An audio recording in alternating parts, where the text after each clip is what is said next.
guys, RB here. If you're new to the channel, thanks for coming.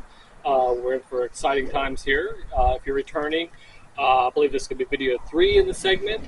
This is a 1944 John Deere BW that we picked up a few weeks ago and is frozen, and we are freeing it up.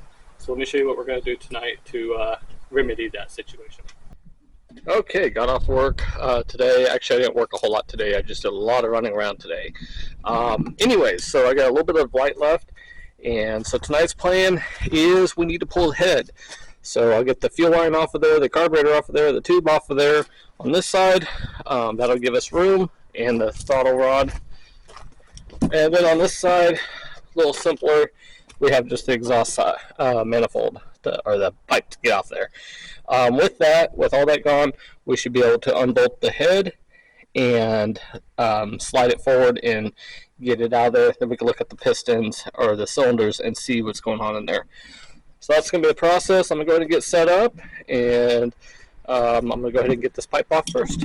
Alright, so just like that, the exhaust pipe is off. It actually came off really easy, which really makes me suspect that somebody's rebuilt this head relatively recently. I do know, a little bit of flaking down on the exhaust pipe. So obviously water's been getting in. I can see right here. Yeah, no good. So, I don't know. I mean, it don't look totally bad. I've seen worse, but let's progress on. Next to come off is the carburetor. I've already removed the fuel line. It's out of the way, and then got the throttle up out of the way. So 4 bolts will get rid of the carburetor. We should be able to get rid of the tube as well. So let me go ahead and do that.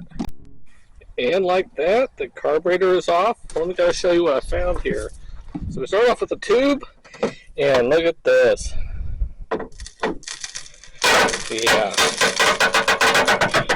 It's loaded with rust. Yep. So obviously water's been getting in, probably through these cans. I haven't even checked the top of them. They're probably rusted out. So yeah, that, and then the carburetor is not in much better shape either. I mean, it is just full of stuff. But we're going to work miracles.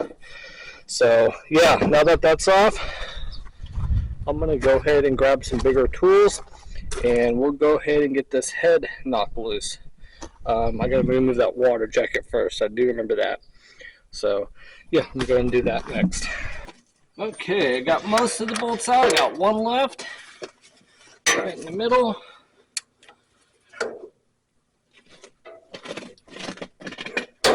There it is.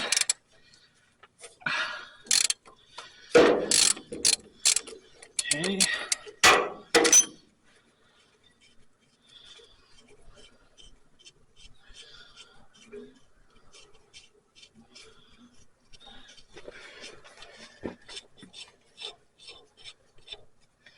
All right, last nut.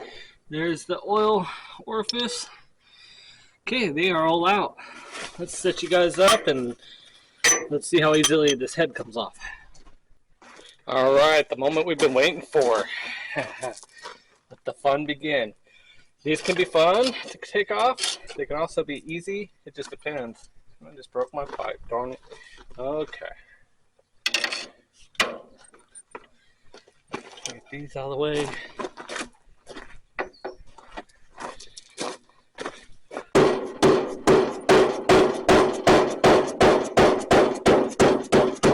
Got slight crack developing.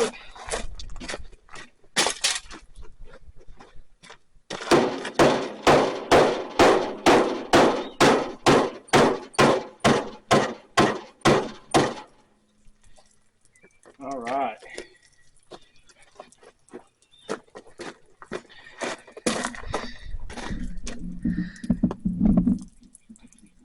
As you can probably see from the dribbles, the head is broken free. So we should be able to slide it right off there now. I might pound on it just a little bit more.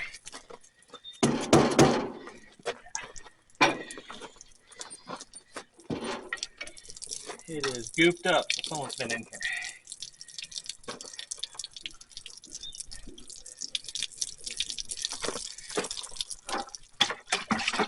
Okay, and the stuff that's coming out is the stuff that we put in the cylinder.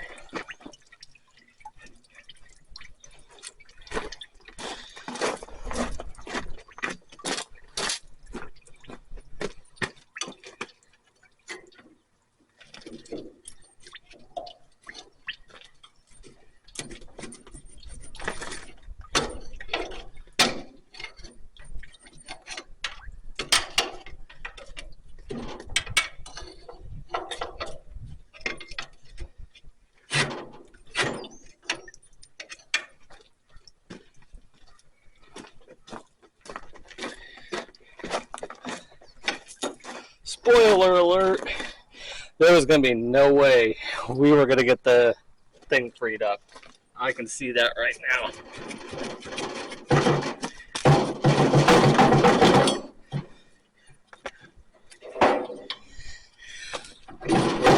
Okay.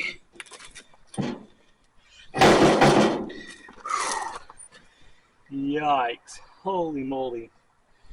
Okay, well, I don't think it's the horriblest thing I've ever seen, but boy, oh boy, this thing could tell a story. Yeah. Now this is the part I was talking about in my earlier video where I don't know if I'll be able to get this out the way it is. So typically what happens, and I can move you in here. So usually on most tractors of this era, this entire bucket down here is empty. It's just a frame rail. This is a stamped, not a stamped rail, but a casted rail. So this entire bucket's full. So with it just being the typical rail, you can typically spin this thing around, drop it down a little bit, and work it sideways. I've got to try to figure out if I can do that with this one. If not, I do have a couple ideas in play. It might involve removing the stud for the valve cover, as well as maybe the studs for the head. So yeah, let's try to see what it does.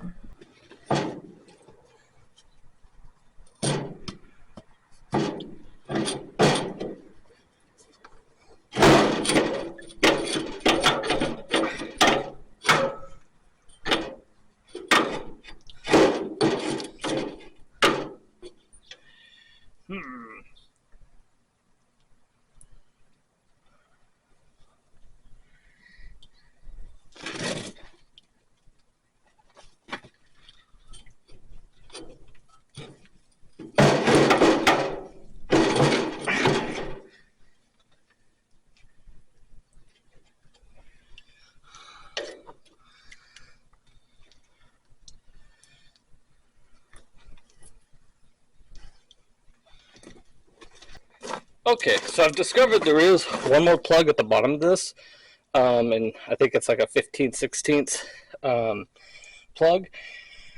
If I take it out, it's going to give me a little bit more room. I don't know that I'm still going to have enough room to do that, but I'm going to go ahead and give that a try.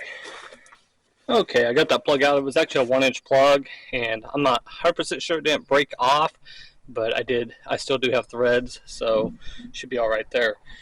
Now, I'm trying to remember, but it seems like if I remove the flange shaft, or at least loosen it up, it gave enough room to do that. There's 3 bolts back here, 2 bolts up front. I'm going to give it a try. I'm going to loosen that up, at least prop it up out of the way, and see if that gives enough room to remove that. Alright, I got the shaft loose. Let's give this another try.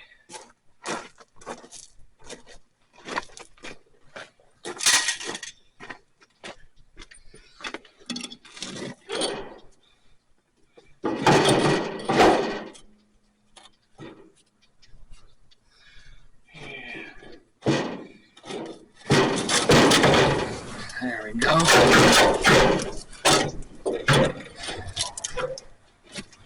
Okay, so what I'm seeing is that I could possibly do this if I remove the top head bolts. Yeah. So let me slide it forward and I'll show you guys the cylinders and kind of get an idea as to if I want to do that.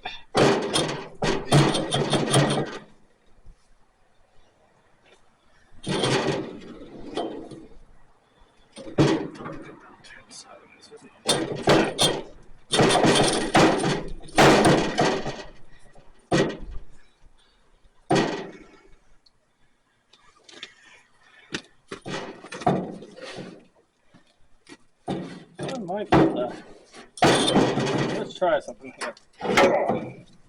That.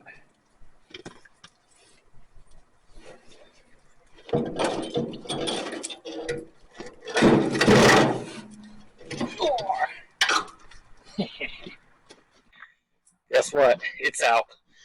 As Grandpa used to say, sometimes you just gotta stand back, get your head wrapped around it, and they good alternatives. So yeah, slid it out. I was able to walk it forward, and there was nothing to slide down. So as you can see, the backside of the head,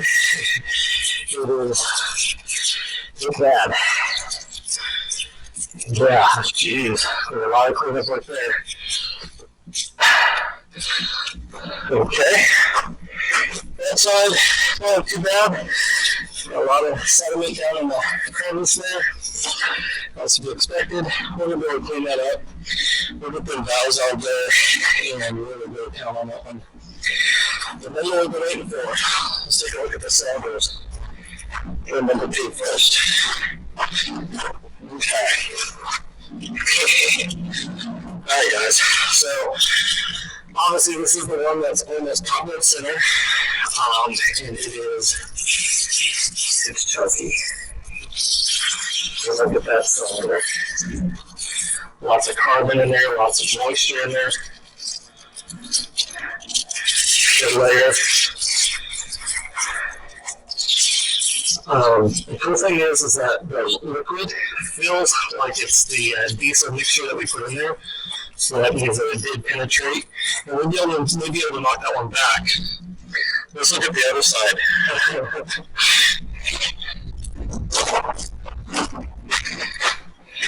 Okay.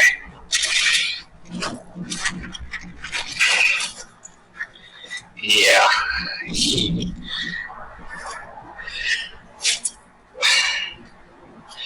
There is. Look at that. Oh my gosh.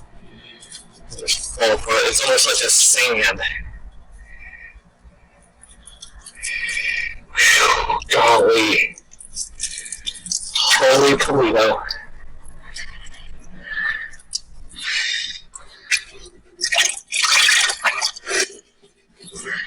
She's rough. No doubt about that. The bottom part of the cylinder feels really good, which is typically the worst part, and then the sides will get really rough. I think it can be buffed out. I've done it before. My AE was much in the same position, and we were able to do it. This cylinder is going to be really tough. I think it'll clean up too, being that, like I said, this is almost a top dead center. She should be okay. I think there's enough there. So, yeah. We're really big on the top. Golly. So I wanted to beat these around, but I'm not going to do that tonight. I think what I need to do is take a trip to Harbor Freight tomorrow and go get some wire wheels and stuff, and just start going to town with some different sandpaper and buff out what I can. I think if we do that, I can get it freed up. So, I guess that's it. Glad we made progress. That's all right about that. Alright, it is a new day. We're going to do some cleaning on this thing. See if we can get those cylinders looking good. Apologize for the audio. I'm trying the camera now without the microphone. I think my microphone died. Gotta get some new equipment. So let's get busy. Okay, I'm going to start cleaning up the cylinders here. First thing I'm going to do is kind of wipe them down. Then I'm going to use a wire brush and a scraper to try to scrape out whatever I can. I like to get all the big heavy stuff. And then got a couple other things to try, some sanding wheels and everything. So not much to it. I'll put you guys on time lapse and we'll get to it.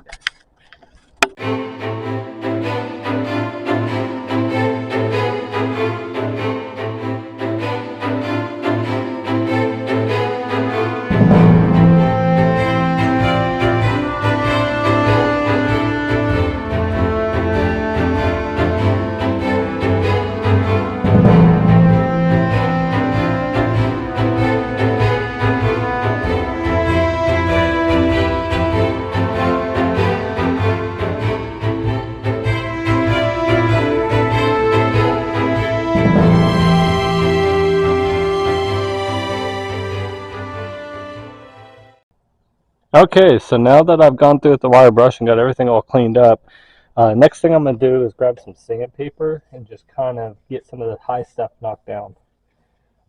This one, because it's so far forward, isn't going to really matter much. I'll do what I can anyways. This one still is really rough up top, so we definitely need to come down before we try to move that cylinder. So yeah, I'm going to go get set up and do that.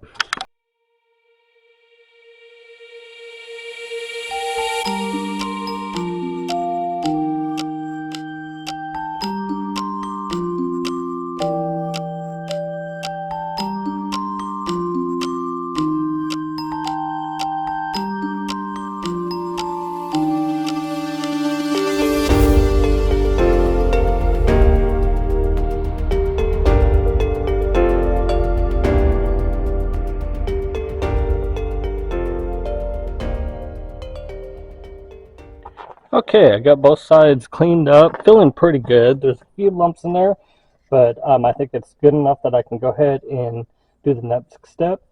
I'd like to try to get the cylinders or the pistons moving. But before we do that, what we're going to do is I've got some assembly lube, and I'm just going to give a light coat to the cylinders, and that way as it moves forward, at least it'll have a little bit of lubrication. So, and then I think the idea is, where are we at with that one?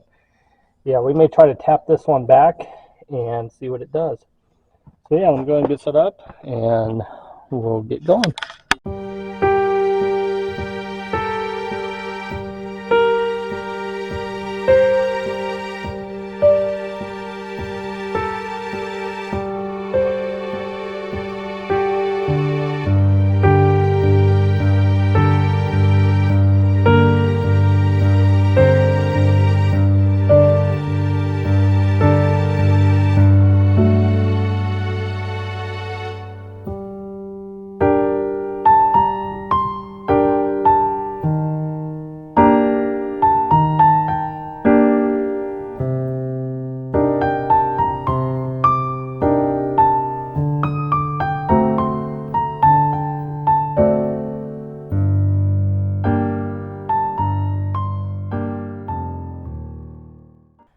Okay, so the problem I'm facing is the pistons are in the absolute worst spot to try to break free, because I've got one all the way back and like one all the way forward. So it's going to take a little bit of oomph. Trying to figure out the best way to go about it.